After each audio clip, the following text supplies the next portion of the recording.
Hello friends, welcome back to Pradeep Giri Academy and I am your Aditya Singh ma'am, that is for engineering mathematics semester 1 वाली ma'am. So last session में हमने देखा था everything related to linear equations, right. Linear equations को हम कैसे prove करते थे कि जो उसके सोल्यूशन है वो लीनियर इंडिपेंडेंट है या लीनियर डिपेंडेंट है, राइट. तो होप आप सभी ने वो वाला जो सम मैंने आपको वर्क दिया था कि आप घर पे करो, वो आप सभी ने किया होगा. एंड अगर किया होगा तो उसके आंसर्स को एक बार कहीं टैली कर लेना. And thank you so much इसके लिए भी, इतना प्यार दिखाने के लिए. एंड आप सभी का एक कंसर्न था कि मैम आप जो पढ़ा रहे हो वो पुणे यूनिवर्सिटी को है क्या, वो मुंबई यूनिवर्सिटी को है क्या, या वो कोई और यूनिवर्सिटी को है क्या. तो मैंने पहले भी आप सभी से कहा है कि मैट्रिसेस जो है particularly every university consist of the syllabus that is of matrices. Okay, अब यहाँ तक जो मैंने पढ़ाया है ये आज जो हमारा होगा, ये हमारा लास्ट सेशन होगा ये वाला मॉड्यूल का. तो ये मॉड्यूल जो है ये हम सभी को है, पुणे यूनिवर्सिटी को भी है एंड मुंबई को भी है. एंड इसके अलावा पुणे यूनिवर्सिटी को एक और मॉड्यूल है जिसमें हम आइगन वैल्यूज, आइगन वेक्टर्स के बारे में पढ़ेंगे. ओके, ये एक अलग मॉड्यूल है आप सभी को. मुंबई यूनिवर्सिटी वाले टेंशन मतलब ये आपको ये सेमेस्टर में नहीं है, बट इससे पीछा नहीं छूटेगा, ये आपको सेमेस्टर 4 में है. Eigen values and eigen vectors या फिर इसके इन डेप्थ वाले जो प्रोसीजर्स है ये आप सभी को कब है, सेमेस्टर 4 में है. एंड हम सब तो गेट एस्पिरेंट्स है तो हमें तो ये पढ़ना ही है, छोड़ तो सकते नहीं है, तो आप सभी को भी ये चीज करनी है. एंड प्लीज बच्चों कंफ्यूज नहीं होना सिलेबस को लेके. हम कोई भी अनयूजुअल टॉपिक्स नहीं लेंगे, हम वही टॉपिक्स लेंगे जो आपको जरूरत है, जो आपके सिलेबस में है. ओके, एंड फिर भी अगर आपको दिक्कत है तो राहुल भैया एंड प्रदीप भाई ने आप सभी को एक जो सेशन है वो दिया है, किसके ऊपर based, Pune university and Mumbai university का जो मैथ्स का सिलेबस था उसके ऊपर टैली करके हमने एक वीडियो बनाया है. तो आपको कोई भी डाउट है, कोई भी डाउट है तो आप एक बार वो वीडियो जाके देखो. होप आप सभी को समझ में आएगा कि मैं ये सेशंस में क्या पढ़ाई हूँ. कोई भी अनयूजुअल थिंग्स नहीं है, वही है जो आपके सिलेबस में, कोई भी और चीज नहीं है. तो कंफ्यूज नहीं होना है थोड़ा भी. ओके, तो आज का सेशन हम चालू करेंगे, ज्यादा भाषण नहीं देंगे, ऐसे भी 2 मिनट हो चुके हैं. सो ये मैट्रिसेस है, इसका ये 5th लेक्चर है. अभी तक 4th लेक्चर हमने सक्सेसफुली कंप्लीट किया. 5th लेक्चर में हम क्या पढ़ने वाले हैं, something that is non-homogeneous linear equations and homogeneous linear equations. linear equations तो हम सभी को पता है कि linear equations क्या होता है. ax प्लस हमारे अगर कोई भी इक्वेशन है ax plus B Y equals to C, तो इसे हम linear equation कहते हैं. क्यों कहते हैं? क्योंकि इसका जो डिग्री है वो क्या होती है, 1 होती है वेरिएबल्स की. ओके, इसके लिए हमारा linear equations है. अब linear equation को आप जब लिखते हो तो एवरीवन नोज कि ये हमारा एक फॉर्मेट होता है. अगर हमारा जो c की वैल्यू है ये कोई भी नॉन जीरो एलिमेंट्स है, हमारे पास ढेर सारे इक्वेशंस है 1 2 3 4, सब मतलब n number of set of equations है हमारे पास, उसे हम क्या कहेंगे, system of equations. If we have set of equations this is system of equations. जब हमारे पास वो होती है उसके अंदर b की वैल्यू एग्जिस्ट करती है, जब ये v की वैल्यूज एग्जिस्ट करती है which is non zero elements numbers होंगे, इंटीजर्स होंगे, तो हमारी क्या होती है, non homogeneous equations, non homogeneous linear equations होती है. और यही वैल्यूज अगर 0 हो गई, यानी कि b की जो वैल्यूज है यहाँ पे सपोज वो 0 हो गई ये पूरे कॉलम में, तो what is that, that is homogeneous linear equation. उसे भी हम देखेंगे. पहले हम किस पे फोकस कर रहे हैं, नॉन होमोजीनियस लीनियर इक्वेशंस में. तो जब हम मैट्रिसेस के फॉर्म में इसे लिखते हैं, मैट्रिसेस वी ऑल नो हमारा मैट्रिसेस कैसा होता है. मैंने 3 into 3 वाला मैट्रिक्स लिया, 3 into 3, I am not taking n और m number of columns and all, 3 into 3 का मैट्रिक्स लिया. तो वी नो दैट ये हमारा मैट्रिक्स होता है. हमारे एलिमेंट्स जो है हम उसे इस प्रकार से लिखते हैं, राइट. ओके, तो अब इसे आप इक्वेशंस के फॉर्म में कैसे रिप्रेजेंट करते हो. तो ये नॉर्मल हमारा जो समझ में आ रहा है आपको, ये फर्स्ट एलिमेंट को हमने ऐसे डिनोट किया एंड एवरीथिंग लाइक दैट. तो हम इसे कैसे लिखते हैं जब हमें लीनियर इक्वेशंस के फॉर्म में होता है, तो we write it in this form. Okay, अब ये क्या है मैम, सबको क्वेश्चन आएगा. तो हमने लास्ट सेशन में भी आई थिंक सो ये वाला फॉर्मेट यूज किया होगा. This is non homogeneous equation के लिए यूज किया हुआ हमारा फॉर्मूला, जहाँ पे हमारा जो स्टैंडर्ड फॉर्म, जहाँ पे हमारा जो b है वो एग्जिस्ट करता है. b एक मैट्रिक्स है हमारी, a भी एक मैट्रिक्स है जो कि हमें, जिसे हम क्या कहते हैं, कोएफिशिएंट मैट्रिक्स कहते हैं. हमारी जो x है वो क्या है, अननोन मैट्रिक्स है जिसकी वैल्यूज हमें निकालनी है, जिसके सॉल्यूशंस हमें निकालने हैं. यहाँ पे n नंबर ऑफ. b क्या है हमारा, ये जो कांस्टेंट वाला फॉर्म होता है ना, इक्वल्स टू के इस तरफ कांस्टेंट, सिर्फ कांस्टेंट होगा जिसके साथ वो क्या होता है हमारा b वाला मैट्रिक्स होता है, और a वाला क्या होता है हमारा जो हमारे वेरिएबल्स के साथ इस साइड में जो भी लाई करेगा वो हमारा होता है ए वाला मैट्रिक्स। जैसे कि समझ लो अभी मेरे पास कोई एक एग्जांपल है, इफ आई हैव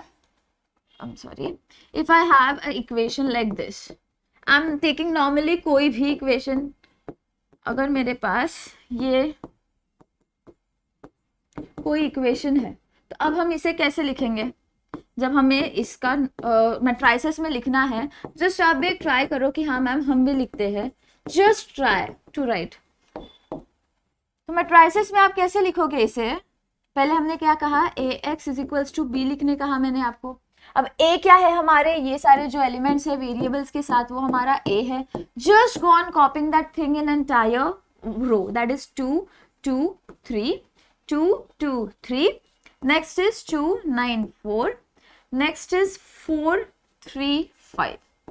ओके, अब हमारा अननोन मैट्रिक्स x है, जिसे हम क्या कहते हैं, अननोन मैट्रिक्स कहते हैं। यहाँ पे हमारे अननोन वेरिएबल्स क्या क्या है जिसकी वैल्यू हमें चाहिए, वो है x y and z। Okay, x y and z की जो वैल्यूज है वो हमें निकालनी है, तो we just write it in the form of this, x y z की वैल्यू हमें चाहिए, we need to gain that value. And हमारा जो इस तरफ था, जो राइट मोस्ट में था, वो क्या था, b, यानी कि कांस्टेंट वाला पार्ट कहाँ होता है, इक्वेशन के उस तरफ होता है, नहीं है तो उसको इक्वेशन के उस तरफ आपको लेके जाना पड़ेगा, तो उस सिचुएशन में क्या होगी, साइन उसकी चेंज होगी। ओके, सो यहाँ पे हमारा b वाला पार्ट क्या है, 9 4 एंड 1। ओके, ये क्या हो गया, हमारा b हो गया, this is a, this is our x, this is our b matrix, यानी कि कांस्टेंट वाला मैट्रिक्स है, और ये है हमारा कोएफिशिएंट एंड ये है हमारा अननोन वाला मैट्रिक्स। अब यहाँ पे हमें एक नया कॉन्सेप्ट आता है, that is of augmented matrix. ये हमारा a हो गया, a इतना ही है, but we have something that is called as augmented. तो ये क्या है, अब this is denoted as, normally से हम कैसे डिनोट करते हैं, स्क्वायर ब्रैकेट निकाल दो, normal square brackets, just right a comma b, a comma b, वो डॉट को इग्नोर करना वहां पे, a कॉमा b। अब ये कैसे लिखेंगे हम, मैट्राइसेस में कैसे लिखेंगे इसे, हमारे पास एक छोटा सा मैट्राइसेस ऊपर दिख रहा है, ये फॉर्म में दिख रहा है, तो सबसे पहले a कॉमा b आपको लिखने बोला है, सबसे पहले you just right your entire matrix 1, यानी मैट्रिक्स a लिखो पूरा का पूरा, लिख दिया आपने। ये लिखने के बाद आपको ये लाइन दिखानी है, आई फील सो कि आपको ये लाइन दिखानी चाहिए, क्योंकि हम जैसे यहाँ पे कॉमा लिख रहे हैं वैसे हम क्या करेंगे, यहाँ पे एक छोटी सी डॉटेड लाइन दिखाएंगे। ओके, डॉटेड लाइन लिखने के बाद आपको क्या है, यहाँ पे b दिख रहा है, राइट, तो b के जो भी मैट्रिक्स है आपकी वो एज इट इज यहाँ पे कॉपी करो। क्या करोगे आप, b की मैट्रिक्स एज इट इज यहाँ पे कैरी करोगे। ओके, अगर हम इसे नॉर्मल फॉर्म में देखने की कोशिश करेंगे तो समझ लो ये मेरा नॉर्मल फॉर्म था, यहाँ पे आई हैड x वाली, समझ लो x अननोन वाला मेरे पास ये है, एंड आई हैव b वाली matrix to B equals to this, suppose. Okay, तो इसमें हमारा एग्यूमेंटेड क्या आएगा, it will be a comma b, हमारी क्या आएगी एग्यूमेंटेड वैल्यू, तो ये हो जाएगी a11 a12, जितने भी आपके फर्स्ट रो में एलिमेंट्स है वो सारे आ जाएंगे, फिर सेकेंड रो के आ जाएंगे, फिर उसके बाद क्या आएगा, हमारा थर्ड रो के सारे एलिमेंट्स आ जाएंगे, एंड आफ्टर दैट आपको एक डॉटेड लाइन बनानी है फॉर योर कन्वीनियंस कि आपको समझ में आए। उसके बाद हमें क्या लिखना है, होल पूरा जितना भी हमारा जो b वाली मैट्रिक्स है हमारी कांस्टेंट वाली, उसे आपको लिखना है, यानी कि b1 b2 एंड b3 आपको ये पूरा लिखना पड़ेगा। मेरा थोड़ा बड़ा हो गया है वो, तो ये आपको ऐसे रिप्रेजेंट करना पड़ेगा। दिस इज ऑल, छोटा सा बेसिक। अब इसके बाद हम आगे बढ़ते हैं। आगे है हमारे पास solution of system of linear equations. अब यहाँ पे हम कोई लीनियर इक्वेशन सॉल्व कर रहे हैं तो हमारे पास सोल्यूशन तो जनरेट होगा ही, हमारे पास एक्स एंड वाई की कोई पर्टिकुलर वैल्यूज आएगी, उसके बिना तो हम क्यों सॉल्व कर रहे हैं ना भाई इसको। तो जब हम इसे सॉल्व कर रहे हैं तो हमारे पास क्या क्या कंडीशंस हो सकती है वेरिएबल्स की। अब कितने भी हो सकते हैं यार, 1 वेरिएबल हो सकता है, 2 वेरिएबल्स हो सकता है, 3 वेरिएबल्स हो सकता है। कैसे, तो आपको I can write it as, कोई आपको ऐसे इक्वेशन भी दे सकता है, इसके अंदर कितने वेरिएबल्स है, 1 वेरिएबल है। कोई आपको ऐसे भी दे सकता है, इसके अंदर कितने अननोन वेरिएबल्स है, 1 2 वेरिएबल्स फॉर्म। अगर समझो मैंने आपको दे दिया इसको इस फॉर्म में, तो इसमें कितना है इधर z, तो इसमें कितना है 3 वेरिएबल्स फॉर्म, क्योंकि यहाँ पे कितने वेरिएबल्स है, 3 वेरिएबल्स है। और इसके अलावा अगर आपको 4 वेरिएबल्स चाहिए तो you can do that also. Okay, अब 1 वेरिएबल वाला मैंने आपको क्या कहा, ये वाला, ये क्या था हमारा, वन वेरिएबल वाला फॉर्म था, यानी कि it is just like ax equals to B, ax equals to B, है ना, ऐसे दिखाई दे रहा है ना वो आपको, ए हमारा एक कांस्टेंट से ax इक्वल्स टू बी, यहाँ पे a की वैल्यू क्या है 2 की, b की वैल्यू क्या है 5। सो इधर आपका x क्या हो जाएगा, b बाय a हो जाएगा, यानी कि समझ लो मैंने एक इक्वेशन लिया 2x इज इक्वल्स टू 4, तो हमारा x क्या होता है, x equals to 4/2, that is x to B equals to 2, ऐसा हो जाता है, राइट। तो इस सिचुएशन में जब हम ये सिचुएशन कंसिडर करते हैं तो हमारे पास जो सॉल्यूशंस होते हैं ना उसके 3 टाइप्स होते हैं। ओके, सॉल्यूशन के 3 टाइप्स कैसे होंगे, सबसे पहला होगा हमारा, थैंक यू,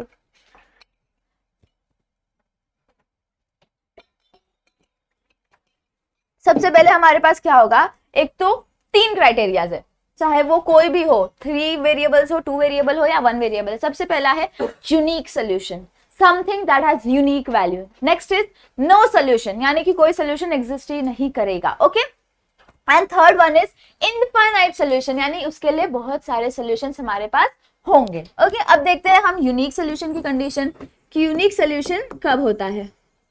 अभी जब मैंने इसकी वैल्यू 2x इक्वल्स टू 4 लिखी, 2x इक्वल्स टू 4 लिखी, तो हमें x की एक पर्टिकुलर वैल्यू मिल गई, दैट इज इक्वल्स टू 2, एक पर्टिकुलर यूनिक वैल्यू मिली हमें हमारे x के लिए, राइट। तो जब यूनिक सोल्यूशन हमें करना होता है तो there is like a is not equals to 0, when a is not equals to 0, in such situation we have unique solution। क्यों, क्योंकि समझो मैंने यहाँ पे a is equals to 0 कर दिया तो क्या मिलेगा यार, x equals to 0 हो जाएगा, वो तो नहीं है। हमारे पास यूनिक सोल्यूशन के लिए क्या है, नॉट डिफाइंड आ जाएगा। फिर यूनिक सोल्यूशन पे हमारी कंडीशन क्या है, a is not equals to 0। Next मैंने क्या बोला, अब a is not equals to 0, हमारे पास एक यूनिक सोल्यूशन था, तो इसका ग्राफ कैसे बनेगा पता है आप सभी को, रे का कॉन्सेप्ट पता है, रे क्या होता है, एक जगह से स्टार्ट होता है एंड वो लास्ट तक जाता है, तो यूनिक सोल्यूशन के लिए हमारी ये वैल्यू, ये वाला रे वाला ग्राफ बन जाएगा। नंबर 2 हमने क्या कहा, इनफाइनाइट सोल्यूशन। इनफाइनाइट सोल्यूशन हमारा कब जनरेट होता है, ओके, इनफाइनाइट सोल्यूशन कब जनरेट होगा मुझे बताओ, जब हमारा जो वैल्यू है, समझ लो मैंने लिखा a की value to B equals to 0 and b is also equals to 0, यानी कि इस फॉर्म में सब्स्टिट्यूट करो, चलो ओ सॉरी, यानी 0x to be equals to 0। अगर ये कंडीशन आ गई तो मुझे बताओ x की वैल्यू क्या है, बता सकते हो, नहीं बता सकते, therefore they are infinity of solution, we have infinity of solution। तो इसका ग्राफ कैसे बनेगा पता है आप सभी को, अब नंबर लाइन पता है, दोनों तरफ से नंबर लाइन हमारी क्या होती है, दोनों तरफ हमारे एक्सटेंड करती जाती है, बढ़ती जाती है, बढ़ती जाती है। Why, because it has infinite solution, यानी कि या तो वो पॉजिटिव इन्फिनिटी की तरफ होगी या तो वो नेगेटिव इन्फिनिटी की तरफ होगी। ओके, नेक्स्ट है हमारे पास नो सोल्यूशन। नो सोल्यूशन कब होगा, third one is no solution. No solution यानी जब उसका सोल्यूशन हमें एग्जिस्ट करेगा ही नहीं। ऐसी कौन सी सिचुएशन होगी जब हमारे पास उसकी सोल्यूशन एग्जिस्ट नहीं करेगी, बताओ कब नहीं करेगी। ऑफ कोर्स जब हमारी ये जो b की वैल्यू है, ये b अगर ये 0 हो गई तो, यानी कि समझ लो if I am substituting b to B equals to 0, यानी कि ax to B equals to 0। अब मुझे बताओ x की वैल्यू क्या होगी, नॉर्मल बताओ x की वैल्यू क्या होगी, जस्ट गेस इस सिचुएशन में क्या। आई am so sorry, eight that instance I was wrong, थोड़ी सी गलती कर दी थी मैंने, छोटी सी। यहाँ पे जो हमारी b की वैल्यू है that should not be equals to 0 and a to B equals to 0। I am so sorry for that. Actually हुआ क्या, यहाँ पे जब हम 0 नहीं होगा, जब हमारा यहाँ पे समझो ax इक्वल्स टू मैंने b लिखा है, यहाँ पे मेरे पास कोई भी नॉन जीरो एलिमेंट्स है, समझ लो मेरे पास यहाँ पे 2 है, बट मेरा यहाँ पे a जो है eight that instance it is 0। तो अब मुझे बताओ x की वैल्यू क्या होगी, नो सोल्यूशन, इसके लिए हमारे पास कोई सोल्यूशन नहीं होगा। I am so sorry for that. So ये हमारी 3 कंडीशंस हो गई। इस सिचुएशन के लिए हमारे पास कोई ग्राफ अवेलेबल नहीं है। अब हम देखते हैं किसके लिए, ये सेम प्रोसीजर जो यहाँ पे आपको बेसिकली 1 वेरिएबल का सम नहीं है, आपको कौन सा है 2 वेरिएबल्स वाले सम ज्यादा है आप सभी को, या आपको ज्यादा उसे रेफर करना है, तो 2 वेरिएबल्स की तरफ हम मूव करते हैं। 3 वेरिएबल्स के लिए भी सेम कंडीशंस, उसमें भी यूनिक होगा, जीरो सोल्यूशन होगा एंड होगा इनफाइनाइट सोल्यूशन। बट हमारा फोकसिंग पॉइंट है फिलहाल के लिए, दैट इज 2 वेरिएबल्स। अब ये 2 वेरिएबल्स का फॉर्म क्या होता है, वी ऑल नो कि ये जो मैंने यहाँ पे देखो इक्वेशन लिखी है, ये क्या है, हमारे 2 वेरिएबल्स है। क्यों? क्योंकि इसके अंदर 2 वेरिएबल्स आपको दिखाई दे रहे हैं, एक x है एंड एक दूसरा कौन सा है, y है। तो हमने इसमें क्या बोला, सबसे पहला कंडीशन यूनिक सोल्यूशन। हमारे पास इसकी यूनिक एक वैल्यू होगी एट दैट इंस्टेंस, वो क्या होगा, यूनिक सोल्यूशन होगा। जैसे कि यहाँ पे ये जो इक्वेशन है इसे आप सॉल्व करो। आप लीनियर इक्वेशन को कैसे सॉल्व करते हो, या तो आप उसे ऐड करोगे एक टर्म निकालने के लिए, या तो आप उसे सबट्रैक्ट करोगे। जैसे कि समझ लो मेरे पास ये इक्वेशन है, तो मैं यहाँ पे आप देख रहे हो 3y तो कॉमन है, तो what I can do, directly positive sign है, मैं इसे मैं इसे क्या करती हूँ, सबट्रैक्ट करती हूँ। तो हम सभी को पता है जब हम सबट्रैक्शन परफॉर्म करते हैं तो हम यहाँ की सारी साइन चेंज हो जाती है। तो ये क्या हो जाएगा, -2x, ये तो हमारा 0 है because +3y and -3y gets cancel. अब 5 - 7 कितना होता है, -2 होता है। That is x to B equals to 1। हमारा x की वैल्यू क्या मिली हमें, 1। अब x की वैल्यू इसके अंदर 1 सब्स्टिट्यूट करो। मैं इक्वेशन 1 में x की वैल्यू 1 सब्स्टिट्यूट कर रही हूँ, 3y to B equals to 5। तो हमें हमारी y की वैल्यू क्या मिलेगी, जस्ट कैलकुलेट एंड फाइंड, हमें हमारी y की वैल्यू क्या मिलेगी, 5 - 2 that is 3y to B equals to 3 that is y to B equals to 1। हमें हमारी 2 वैल्यूज मिली, सॉरी एक वैल्यू मिली, x की वैल्यू क्या मिली 1, y की वैल्यू क्या मिली 1, यानी कि we got something that has unique solution. इस पर्टिकुलर सम के लिए हमारे पास क्या है, यूनिक सोल्यूशन थे, x एंड y की एक यूनिक वैल्यू थी। जब आप इसकी ग्राफ बनाओगे तो आप सभी को पता है हमारा ये x एक्सिस है, x के ऊपर 1 2 3 होगी, यहाँ पे 0, y के ऊपर भी 1 2 एंड 3 है। ओके अब हमारा x इक्वल्स टू 1 यानी यहाँ पे, एंड y इक्वल्स टू 1 यानी यहाँ पे। ओके तो ये ऐसे बन जाएगा, यानी कि एक पर्टिकुलर पॉइंट पे आके हमारा ग्राफ एक जगह पे मीट हो रहा है। देख रहे हो यहाँ पे हमारी जो ग्राफ है वो एक दूसरे को क्या करेगी, इंटरसेक्ट करेगी। We have an intersect point between them, यानी कि एक दूसरे को जाके वो मिल रही है। In such situation we have unique solution वाला फंडा। तो यूनिक सोल्यूशन का ग्राफ कैसे बनेगा, हमारा इंटरसेक्टिंग सोल्यूशन, इंटरसेक्टिंग बनेगा, यानी कि समझ लीजिए मेरा y है तो यहाँ पे क्या आ जाएगा, एक इंटरसेक्टिंग वाला बन जाएगा। ओके नेक्स्ट है हमारे पास इनफाइनाइट सॉल्यूशंस।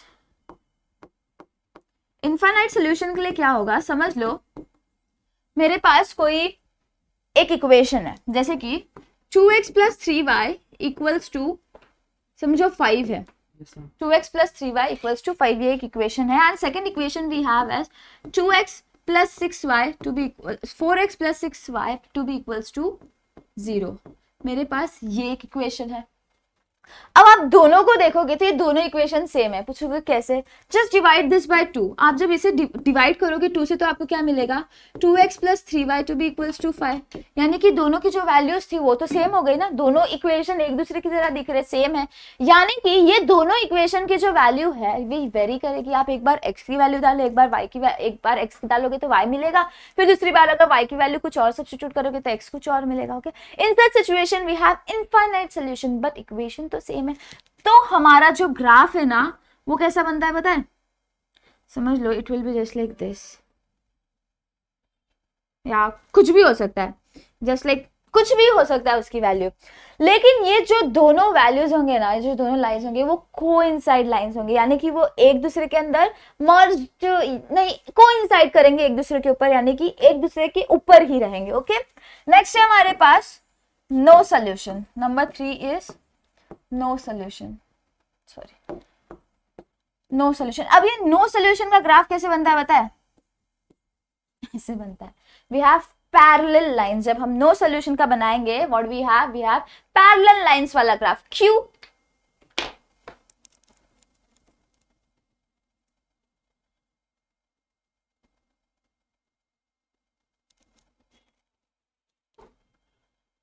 समझ लो मेरे पास दो इक्वेशंस हैं, जैसे कि I have this equation 2x + 3y equals to 4, normal basic equation.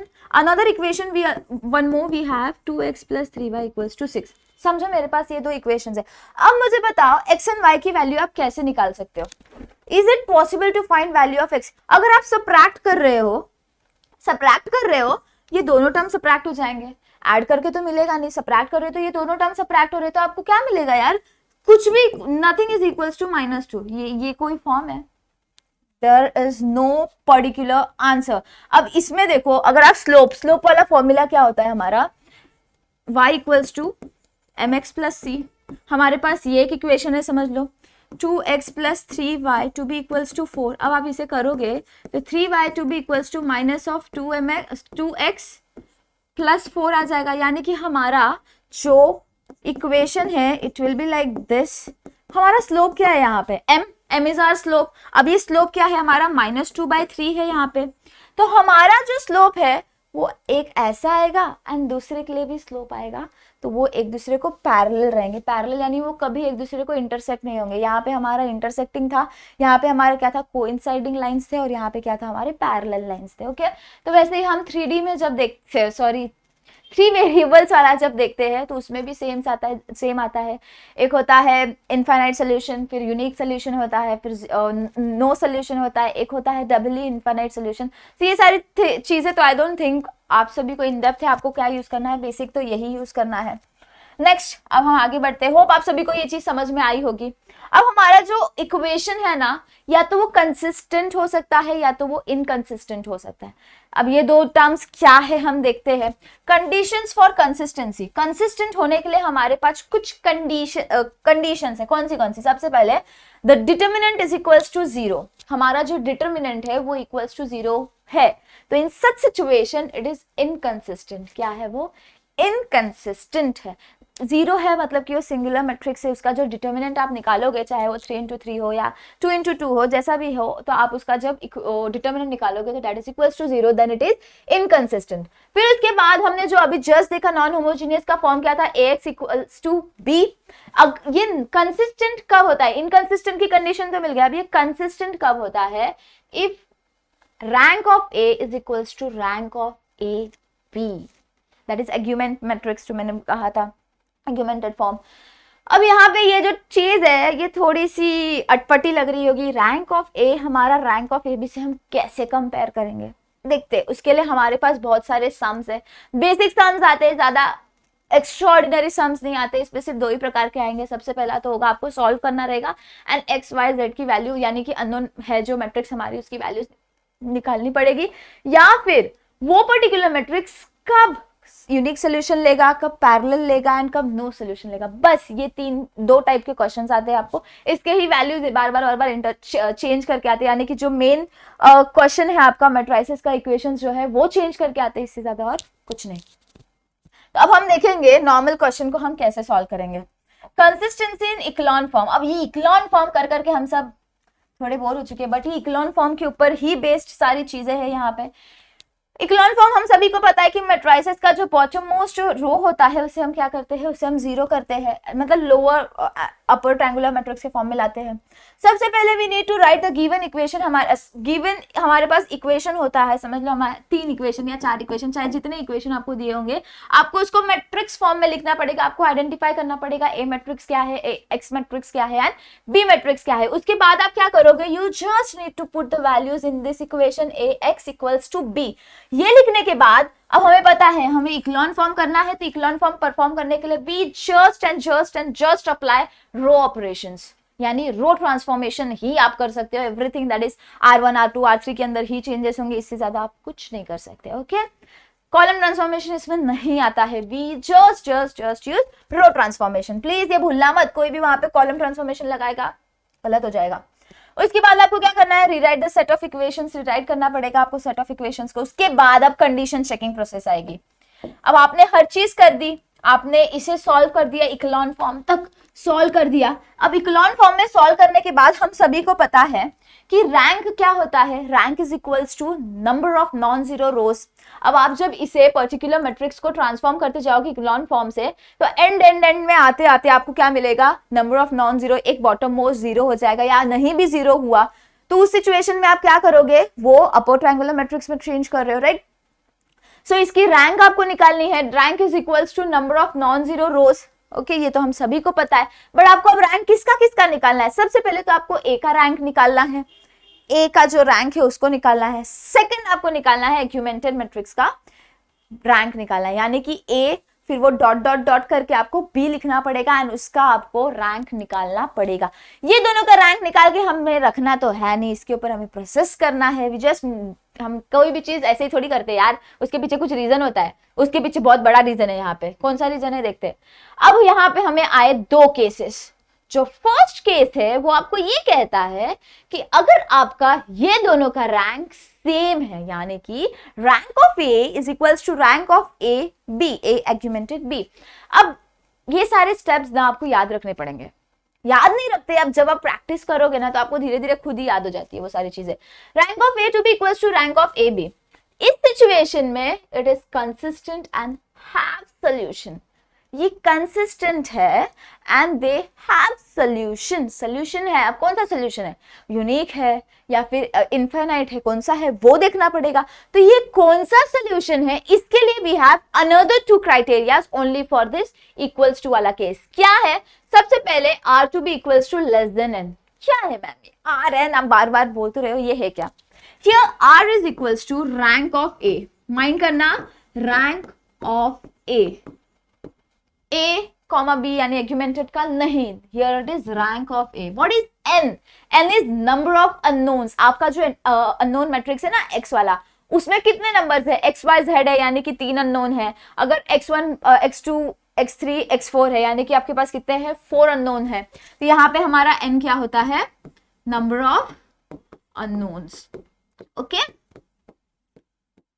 ये पॉइंट को आपको याद रखना है। अब ये दोनों अगर सेम हो गए, if r is equals to n, that is number of rank of a is equals to rank of number of unknowns, इस situation में we have unique solution. What we have, unique solution. And if our rank is less than number of unknowns, in this situation we have infinite solution, यानी कि बहुत सारे solutions होंगे। okay, next condition है equals to हो गया, next है if it is less than।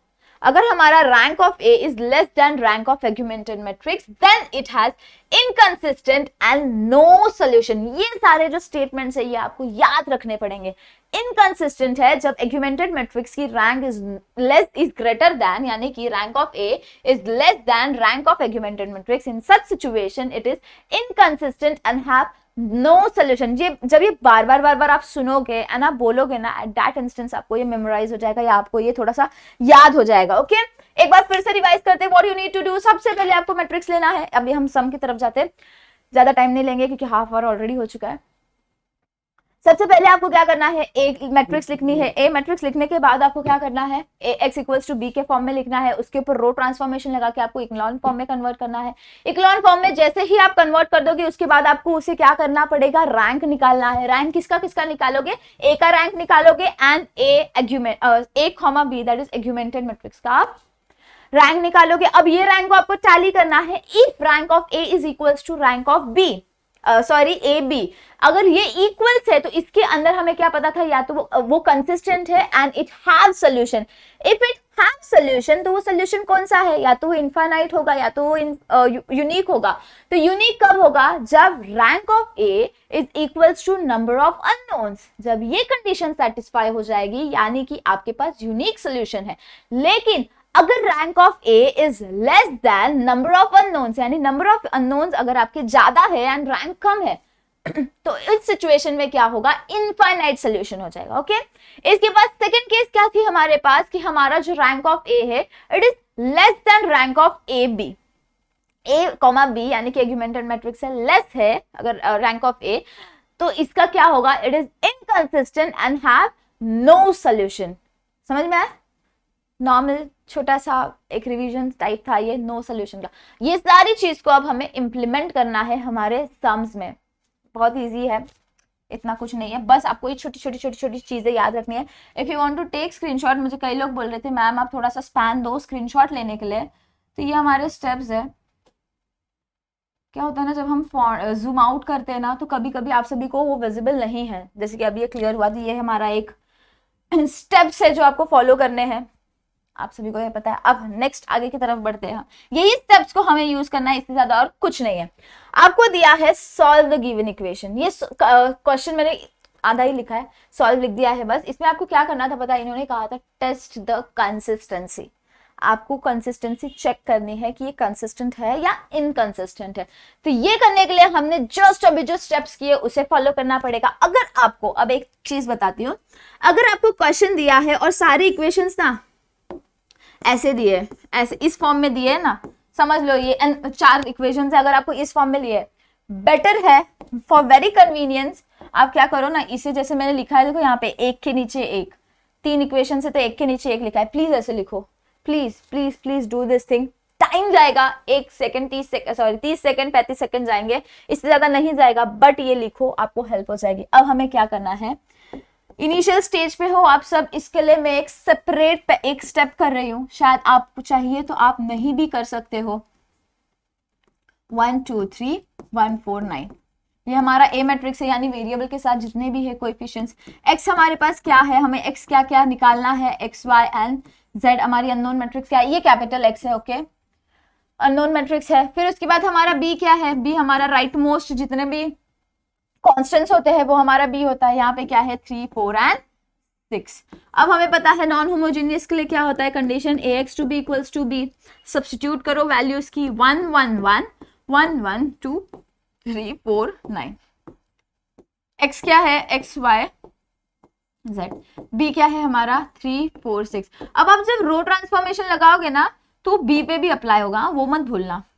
सबसे पहले तो हमें चेक करना है ये यूनिटी है कि नहीं। ऑफ कोर्स यूनिटी है, हमारा जो फर्स्ट रो का जो फर्स्ट एलिमेंट है वो 1 है, यानी कि वो क्या है, यूनिटी है, तो उसे हमें हाथ नहीं लगाना है। अगर वो यूनिटी नहीं होता तो एट दैट इंस्टेंस आपको यूनिटी करनी पड़ती, या तो आप रो को ऊपर नीचे करो, एक्सचेंज करो, या फिर आप क्या कर सकते थे, डिवाइडिंग थ्रू आउट बाय।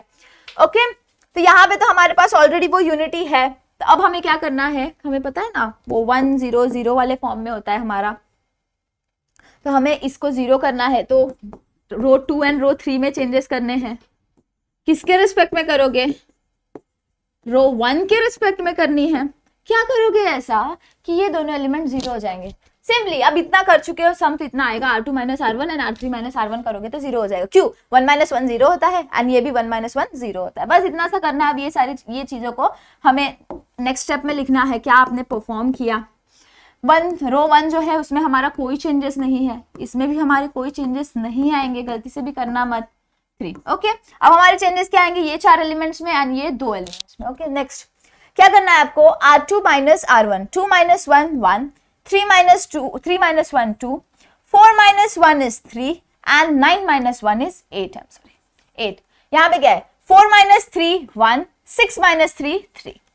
बस अब इसके बाद आपको क्या करना है, ये तो 1 है ही हमारा ऑलरेडी, हमें इसे ऐसा होता है राइट, ये हमारा जो डायगोनल एलिमेंट्स है वो एग्जिस्ट करते हैं, उसके नीचे वाले क्या होते हैं, 0 होते हैं। तो अभी हमें इसे 0 करना है। इसे 0 करने के लिए किसमें मॉडिफिकेशन कर रहे हो आप, R3 में मॉडिफिकेशन कर रहे हो। R3 में कर रहे हो, किसके रिस्पेक्ट में कर रहे हो, R2 के रिस्पेक्ट में कर रहे हो। क्या ऐसा करोगे कि वो 0 हो जाएगा, ये तो 3 है तो -1 है यहाँ पे, तो आप क्या करोगे, इसको इंटू 3 कर दोगे तो ये 0 हो जाएगा बस। फिर अब ये वाला ट्रांसफॉर्मेशन भी अप्लाई कर दो, 1 0 0 1 1 1 2। हमारे इसमें तो कोई चेंजेस नहीं आने, जिसमें चेंजेस नहीं है उसे आप एज इट इज लिख दो, 3 1। ये मत सोचना कि मैम बहुत फास्ट जा रही है, नहीं, क्योंकि ये सारी चीजें जो है हमने पहले भी की है, इसके लिए मैं थोड़ा सा स्पीड जा रही हूँ। हमने क्या करना है, R3 - 3 R2। R3 क्या है हमारे यहाँ पे तो 0 हो गया, इसके लिए तो हमने किया था ये वाला एलिमेंट। 8 - 3 ऑफ R2 क्या है यहाँ पे 2, यानी कि 8 - 6 क्या होता है 2। नेक्स्ट यहाँ पे 3 - 3 into 1 that is equals to 0, ये तो हमारा 0 हो गया। ओके, नेक्स्ट अब हमें क्या निकालना है, इधर तक आ गया। अब आपको समझ में आ रहा है कि ये नॉर्मल इक्लॉन फॉर्म तक हमारा क्वेश्चन आ चुका है। अब इक्लॉन फॉर्म में आते ही आपको एक चीज बोली थी उन्होंने, क्या करना है, रैंक निकालना है अब हमें। तो रैंक ऑफ ए लिखना पड़ेगा आपको, ये स्टेटमेंट रैंक ऑफ ए। अब मुझे एक बात बताओ, हम सब ने किया, इतनी बार किया, सॉरी, तो इक्लॉन फॉर्म में रैंक ऑफ ए, रैंक क्या होता है, नंबर ऑफ नॉन जीरो रोज। हमारे पास यहाँ पे नॉन जीरो रोज कितने, मुझे बताओ सबसे पहले, कंफ्यूज मत होना। नॉन जीरो रोज यानी कि उस रो में पूरा का पूरा एलिमेंट जो है अगर वो 0 हो गया, जैसे कि मेरे पास ये एक मैट्रिक्स है 1 2 3 4 5 6 0 0 0, अगर ये ऐसा है तो हमारा ये पूरा का पूरा रो क्या है, 0 रो है। और ये क्या है, हमारे नंबर ऑफ नॉन जीरो रोज। तो हमारे यहाँ पे number of non zero rows कितने हैं यार, 3 है। क्यों, क्योंकि यहाँ पे देखो एक एलिमेंट एग्जिस्ट कर रहा है नीचे जो नॉन जीरो है, जिसकी वैल्यू 0 नहीं है, यानी कि रैंक ऑफ ए क्या हो गया हमारा 3 हो जाएगा। नेक्स्ट हमें क्या निकालना है, रैंक ऑफ एग्यूमेंटेड मैट्रिक्स, यानी कि ए बी। उसे आपको लिखना पड़ेगा, A, B इसे आपको लिखना पड़ेगा ही। कॉपी करो एज इट इज, 1 0 1 2 0 0 2 और हमारा ये क्या है 3 1 0 3 1 0। यहाँ पे हमने क्या बोला था, डॉट्स डालने के लिए हमने क्या किया, सिर्फ ए है ये एंड ये हमारा बी है, इसे एज इट इज लिख दिया है। अब यहाँ पे देखो रैंक क्या है हमारा, यहाँ पे भी number of non zero rows कितने हैं, चलिए आप ही बताओगे मुझे। नंबर ऑफ नॉन जीरो रोज यानी कि अगर एक भी उसमें एलिमेंट नॉन जीरो है तो भी उसकी वो मैट्रिक्स, उसका जो रैंक है वो क्या हो गया, यहाँ पे 1 2 एंड 3 हो गया। भले यहाँ पे 0 है, अगर यहाँ पे 0 होता, 2 के जगह पे भी 0 होता, एट दैट इंस्टेंस हमारा रैंक 2 होता, लेकिन यहाँ पे हमारे पास क्या है, ये 2 एग्जिस्ट करता है जो कि एक नॉन जीरो एलिमेंट है, यानी कि हमारा यहाँ पे रैंक क्या हो गया, 3 हो गया।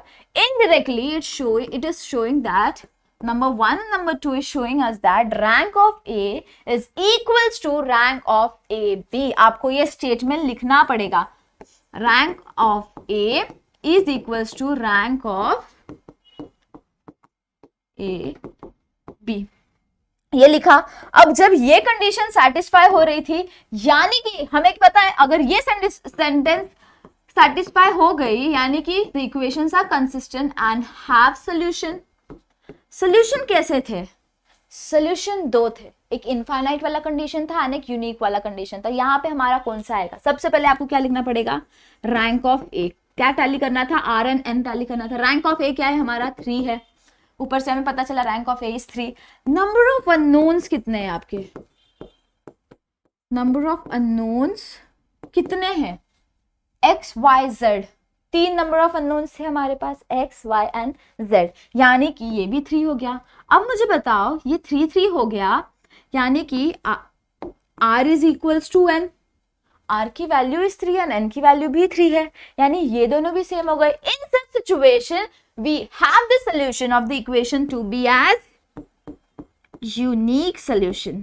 क्या होते हैं, ये क्या लिखा मैंने वो क्या होते हैं, यूनिक सोल्यूशन, फ्लो में हो जाता है कभी कभी, दे आर यूनिक सोल्यूशन। और यूनिक सोल्यूशन जब एग्जिस्ट करता है, यानी कि at some particular instance it will have a value. Okay, अब हमें क्या करना है, यूनिक सोल्यूशन है, हमें इतना पता चल गया, अब हमें ये मैट्रिक्स को सॉल्व करना पड़ेगा।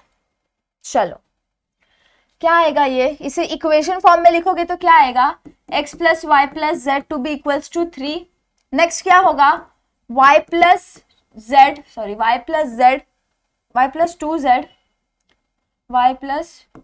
To be equals to 1। मैंने क्या किया है, x plus y plus z equals to 3।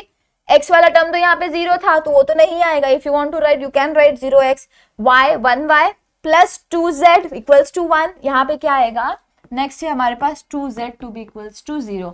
Indirectly z is equals to 0, क्योंकि हमने 2 उधर को लेके गए तो वो तो 0 हो गया, z इक्वल्स टू 0, इसके अंदर सब्स्टिट्यूट करो तो y plus 2 into 0 equals to 1, यानी कि y to B equals to 1, क्योंकि ये तो 0 ही हो गया।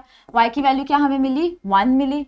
अब इन दोनों की वैल्यू इसके अंदर सब्स्टिट्यूट करो to get the value of x, यानी कि x plus 1 plus 0 to B equals to 3, that is x is equals to 3 minus 1, that is x equals to 2। हमारे पास एक और वैल्यू मिली, x is equals to 2। Unique values मिली हमें हमारी x, y एंड z की, that is x equals to 2, y equals to 1 and z equals to 0। आपको ये फाइनल स्टेटमेंट में लिखना पड़ेगा। अगर यहां तक किया 5 मार्क्स मिलेंगे, 5 मार्क्स का क्वेश्चन है ये, 5 मार्क्स मिलेंगे। अब जब यूनिवर्सिटी में आपको पूछा जाएगा तो ज्यादा कुछ नहीं, ये जो इक्वेशन मैंने दिए है ना, ये सिर्फ चेंज हो जाएगी, इससे ज्यादा और कुछ नहीं इसके अंदर किया जाता। ये वाला जो एक क्वेश्चन है, अब ये भी एक यूनिवर्सिटी का क्वेश्चन है, आई थिंक ये 2019 का क्वेश्चन है, इसके सिमिलर एक क्वेश्चन 13 में आया था अप्रॉक्स, हाँ 13 में आया था एंड ये 19 में भी आया था। सिर्फ उन्होंने क्या किया था, ये जो इक्वेशन ना, ये सिर्फ इसे चेंज किया था, इससे ज्यादा और कुछ नहीं किया था। ये कंडीशन सेम थी, ऊपर का भी सेम था, बस ये वैल्यूज चेंज करते, वैसे ही वो उसमें भी करते, ज्यादा कुछ नहीं। इतना भी लीनियंटली मत लेना, मैं बस बोल रही हूँ तो लीनियंटली मत लेना।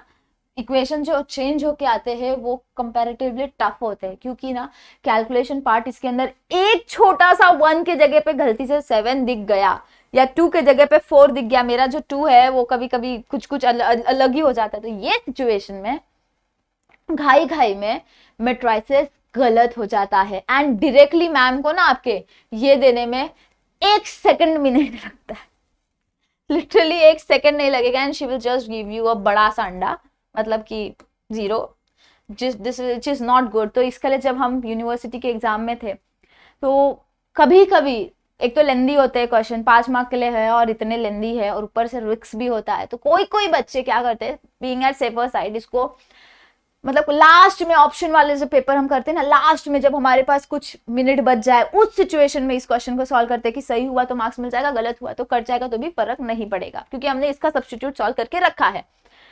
अब इसके बाद है नेक्स्ट क्वेश्चन, बस हो गया भाषण। अब नेक्स्ट क्वेश्चन है, investigate for what value of lambda and mu the equation this have unique solution. Unique value होगी, इनफाइनाइट सोल्यूशन है, या फिर नो सोल्यूशन है।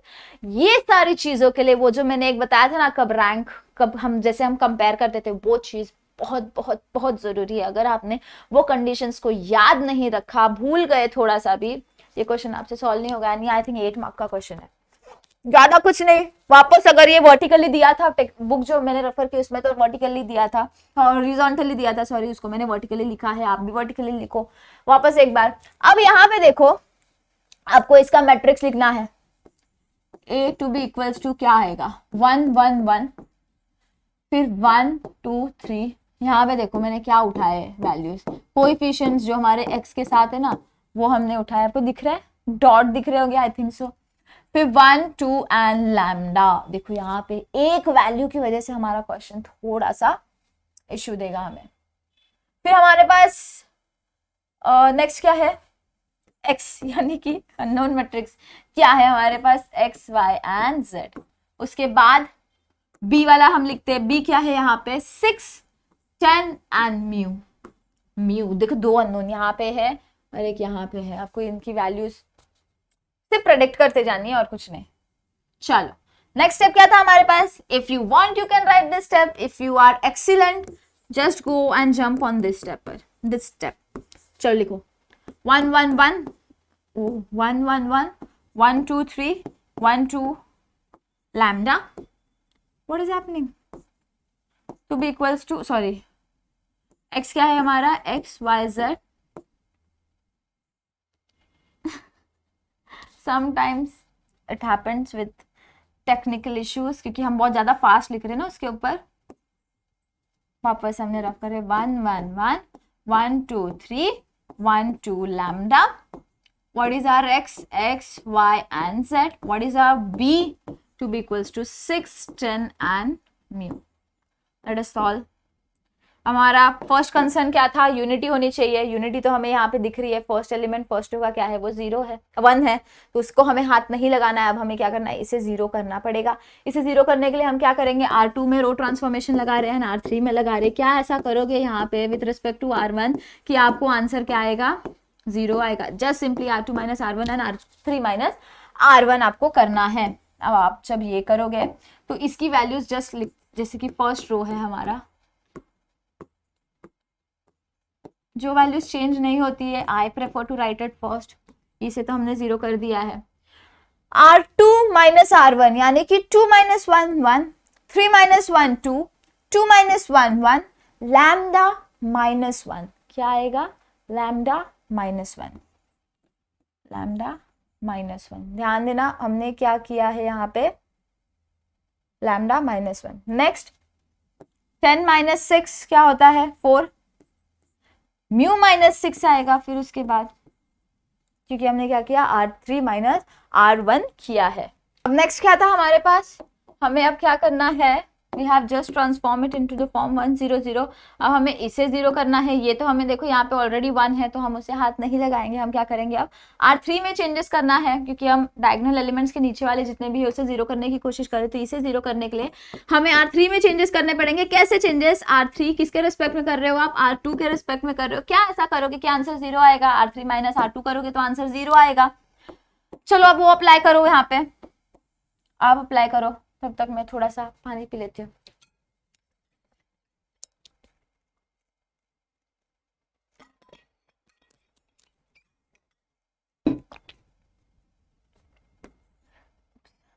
क्या आएगा यहाँ पे 1 0 0 1 1, इसको हमने 0 किया, 1 2 x y z 6 4 एंड नीचे वाला एलिमेंट चेंज होगा। R3 minus R2, R3 minus R2 क्या है हमारे पास, R2 क्या है 1, तो ये क्या होगा -2 - 1 इज लैम्डा -3, तो यहाँ पे क्या आएगा लैम्डा -3।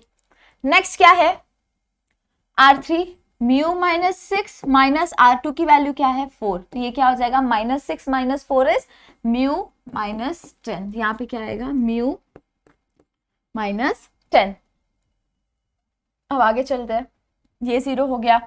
अब आपको उन्होंने क्या बोले थे, 3 कंडीशन बोले थे, या तो यूनिक सोल्यूशन चाहिए उनको।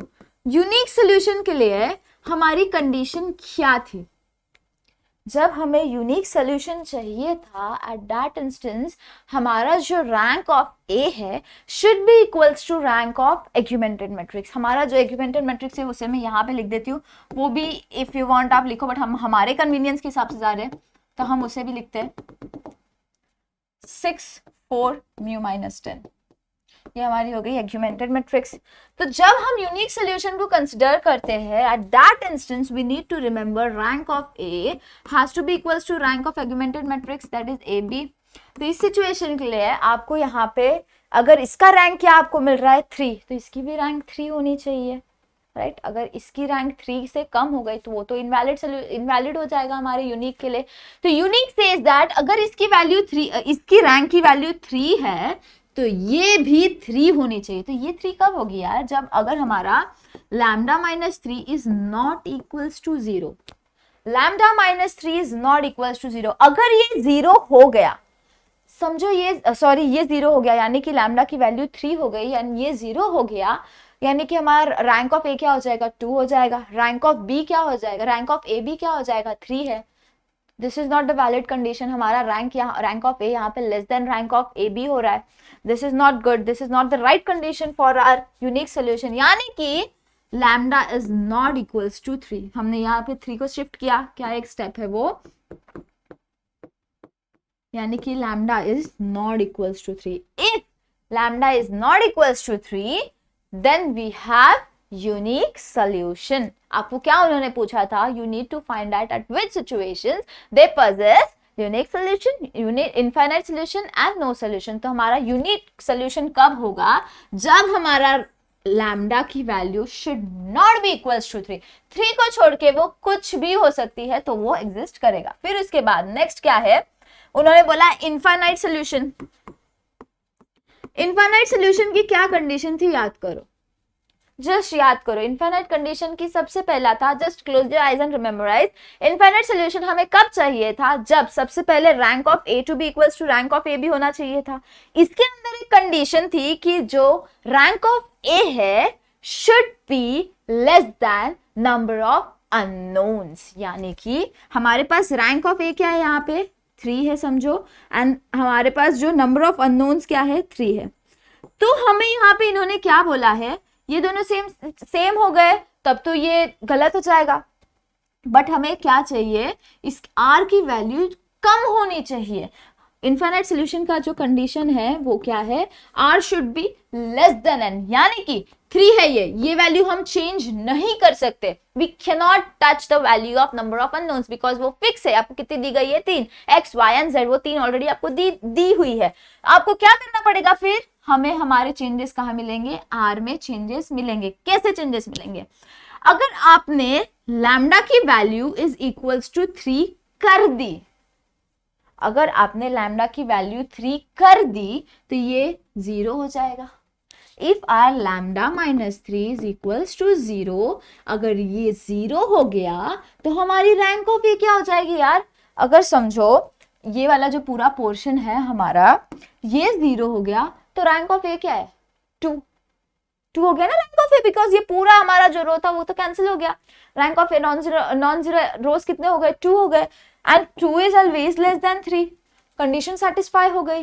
यानी कि हमारा जो ये वैल्यू है, if lambda -3 is equals to 0, हमने ये सेटिस्फाई किया तो in such situation we have infinite solution. And इसके बाद ये भी if it is not, if it is also equals to 0, ये भी हमारा 0 होना चाहिए ना, यानी कि ये क्या हो जाएगा, mu minus 10 is also equals to 0। तो हमारी यहाँ पे इनफाइनाइट सोल्यूशन की कंडीशन क्या है, mu to B equals to 10, 0 नहीं 10, and lambda should be also equals to 3। अगर ये दोनों कंडीशन सेटिस्फाई हो गई तो हमारा वो unique solution possess, infinite solution possess करेगा। आपको जब लिखोगे ना तो आपको ये सारे जो मैंने बोला ना, because rank of A is less than rank of be in such situation, ये सारी चीजें आपको rank of number of unknowns, ये सारी सिचुएशंस आपको लिखनी पड़ेंगी वहां पे। इतना तो टाइम है नहीं कि हम वो लिखेंगे थ्योरी। नेक्स्ट क्या था, number 3, no solution. No solution के लिए क्या क्राइटेरिया थी हमारे पास, याद करो, rank of A should be less than rank of augmented matrix, ये कंडीशन थी। तो ये कंडीशन को सेटिस्फाई करने के लिए क्या करोगे यार, जस्ट हैव सम सेंस। अगर हमारे पास जो लैम्डा है वो 3 कर दी हमने, लैम्डा की वैल्यू 3 कर दी, यानी कि हमारा rank of A, just imagine lambda की वैल्यू अगर 3 कर दी यानी कि वहां पे 0 आ जाएगा, यानी कि हमारी मैट्रिक्स में नॉन जीरो एलिमेंट्स कितने, नॉन जीरो रोज कितने बचेंगे, 2 बचेंगे।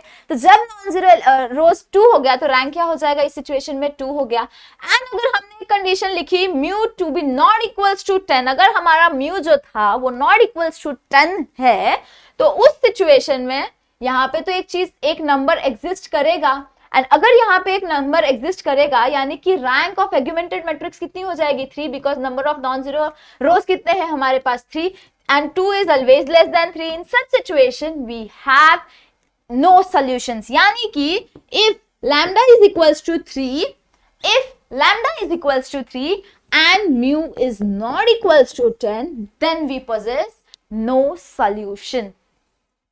बस इतना ही था ये सम, इसमें ज्यादा और कुछ नहीं है। That is for unique solution, I'm just writing US. Unique solution, we have the condition lambda should not be equals to 3. For no solution, we have the condition lambda can be equal, lambda have to be equals to 3 and mu should not be equals to 10. Next, for infinite solution, we have the condition lambda is equals to 3 and mu is equals to 0. ये 3 conditions थे and हमारा question solve हो जा रहा था। Next, ये वाला question है, छोटा सा क्वेश्चन है, ज्यादा कुछ नहीं है, x एंड y है, 4 into 4 है ये, nothing more you need to do, just 4 into 4 वाली मैट्रिक्स बनेगी। x हमारे पास यहाँ पे क्या है, अब देखो यहाँ पे हमारी जो रैंक मिलेगी एंड हमारा यहाँ पे नंबर ऑफ अननोन्स कितने हैं, 3 है, that is x, y and z, and हमारा ये b वाला मैट्रिक्स है। You just need to solve this question, try this question. अगर आपसे हो रहा है तो ट्राई करो सॉल्व करने का। Answer comment down below, answer जो है कमेंट सेक्शन में लिख दो ताकि हम वेरीफाई करें आपके आंसर को। Okay, thank you so much for attending the lecture, hope you all have enjoyed and enjoy किया। अगर तो सब्सक्राइब करो यार चैनल को, प्रदीप गिरी एकेडमी को सब्सक्राइब करोगे चैनल को तब तो सारी वीडियोस मिलेंगे। Okay, thank you so much, do like and share with your friends and comment down below if you have any problems. And thank you so much for इतने प्यारे प्यारे जो आप कमेंट्स करते हो, हमें रीड करके बहुत अच्छा लगता है। Thank you so much, bye bye, meet you soon all, bye.